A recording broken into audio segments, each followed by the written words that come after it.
শুভকামনা জানানোর জন্য আসছি যে ভাই তোমরা যে আমাদেরকে 7 আপ বলো, এবারকে তোমাদের এরা যদি 7 আপ না দিত মানে আমাদের তো তোমরা 7 আপ বলো, অন্য কারোর অর্জন নিয়ে তোমরা চিল্লাচিল্লি করো, বাট তোমরা চিল্লাচিল্লি আর মনে করো এটা শুধু জিতে যায়, নেক্সট যেন ওরা আমাদের সাথে খেলতে পারে।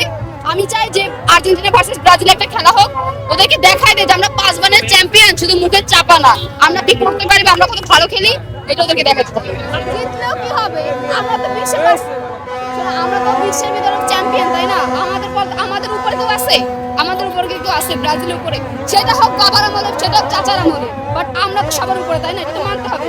আর সবথেকে বড় কথা অনেকে বলে কি বাপের আমলের কথা, বাপের আমলে দাদার আমলে, বাপ ছাড়া তো আর দুনিয়াতে আসি নাই, তো বাপের নিয়ে কথা বলে এটাই শেষ। আমি চাই তারা ছোট দলের সাথে খেলে তারা 3 পিস দিয়ে মানে 3টা দিয়ে আর কি তারা জয়লাভ করুক আর তারা আমাদের সাথে খেলুক, আমি এটাই চাই। ব্রাজিলের 5টা স্টারের কথা বললেন, দীর্ঘদিন যেমন তো ব্রাজিল কাপ ছাড়া, এটা কিভাবে দেখেন?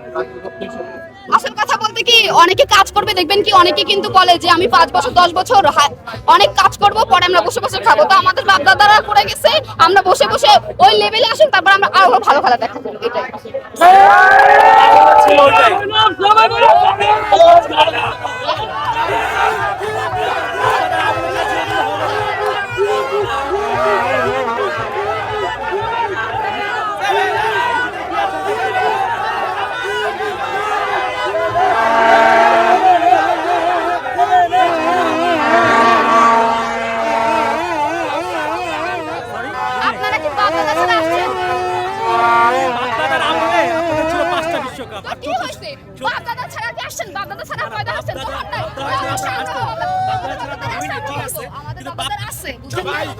কয়দিন আগে যে দলটারে বলছে সেখানে আজকে ওনারা বলতেছে আজকে ওনারা ছোট করে দেখতেছে।